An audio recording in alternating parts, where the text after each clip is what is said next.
Sunday, good Sunday, good Sunday. It's I, your Reverend Rackers, from the DP Ministries, here to wish y'all a good Sunday. As you can see, the Reverend's dressed a little different today. He's going to talk about America. First, the Reverend's had a couple birthdays this week. First, Skylar Rackers turned 7 years old. Happy birthday, Skylar. Your daddy loves you. The second birthday was America. America, we've lost our way. We've lost it. We need to come back. We need to rise up from the funk we're in. We need to do this together, folks. And I got something. The Reverend usually comes up with his own stuff, but he's going to read you something some great men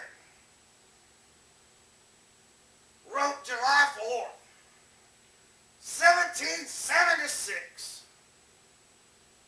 The Declaration of Independence rings true today just like it did back then. Almost rings more true today. So let the Reverend enlighten you about the Declaration of Independence and what it states and what we can do about things that are going on today. How we can rise up and help fix America. When the course of human events, it becomes necessary for one people to dissolve political bands which have connected them with another, and to assume the powers of the earth, thus separate the equal station to which laws of nature and laws of God entail them. A decent respect to the opinions of mankind requires that they should declare causes in which impel them to separation. We hold these truths to be self-evident. All men were created equal, that they are endowed by their Creator with certain unalienable rights. Among these are life, liberty, and the pursuit of happiness.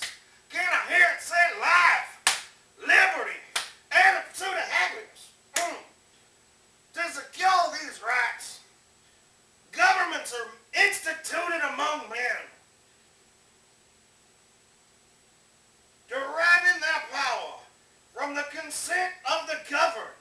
They derive their power from you, folks.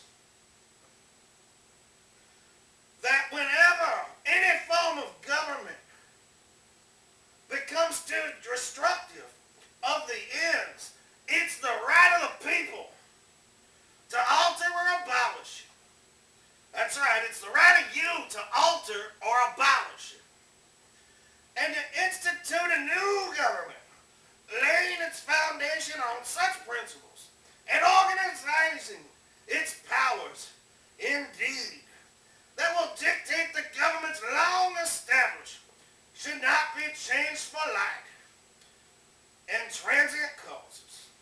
And accordingly, all experience has shown that mankind are more disposed to suffer while evils are sufferable. That means we're more apt to take shit because we're too lazy to stand up.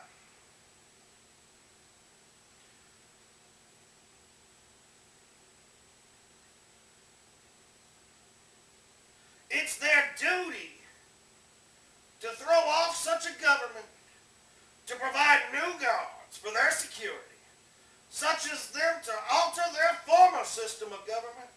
The history of the present king of Great Britain, you know who you really are, is a history of repeated injuries, and all having direct object in the establishment of an absolute tyranny over the states. To prove this, let facts be submitted to all y'all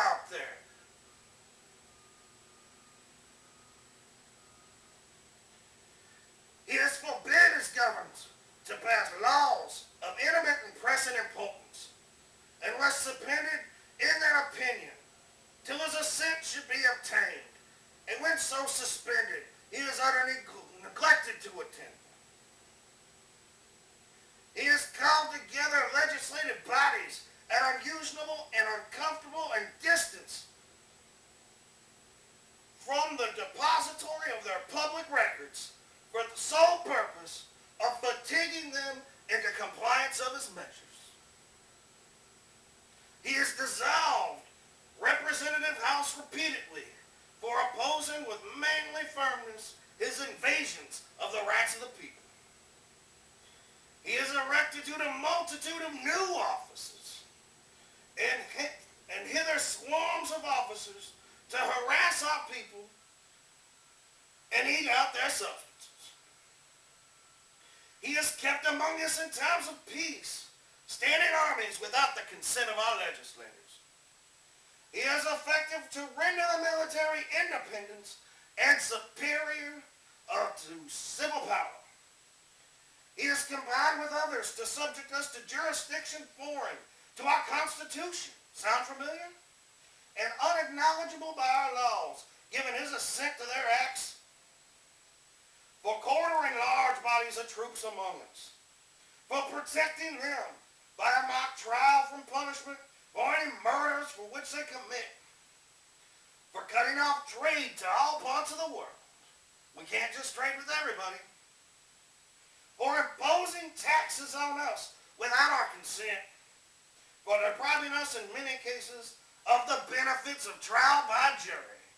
Think about it. For taking away our charters, abolishing our most valuable laws, and altering fundamentally in the forms of our government. He is at this time transporting a large army of foreign mercenaries to complete the works of death, desolation, and tyranny already begun with circumstances of cruelty and perniferous sacrility paralleled in the most barbarous age and totally unworthy of the head of the civilized nation. In every stage of these oppressions, we have petitioned for readiness in the most humble terms. Our repeat petitions have been answered only by repeat injury. A prince whose character, thus marked by every act, which may define a time, it's unfit to be the ruler of the free world. We must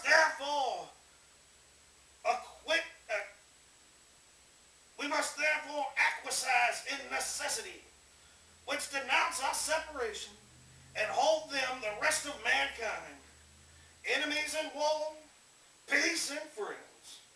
We therefore, the representatives of the United States in General Congress, appealing to the Supreme Judge of the world, our intentions in the name and authority of the good people of these colonies, solemnly publish and declare that these united colonies and our right to be free, independent states, that they are absolved from all allegiance to the British Crown and the political connection between them and the state of Great Britain is and ought to be totally dissolved, and that free and independent states, they have the full power to level war, conclude peace, contract alliances, and establish commerce, and do all other acts and things which independent states may rightfully do, and support this declaration with the firm reliance on the protection of divine providence that we mutually pledge to each other and our lives, our fortune, and our sacred honor. Some of that stuff might hit right at home. Some of it might not. The Reverend says, stand up. Let your voice be heard. The Reverend wants his America back. He loves his country. It's gone astray.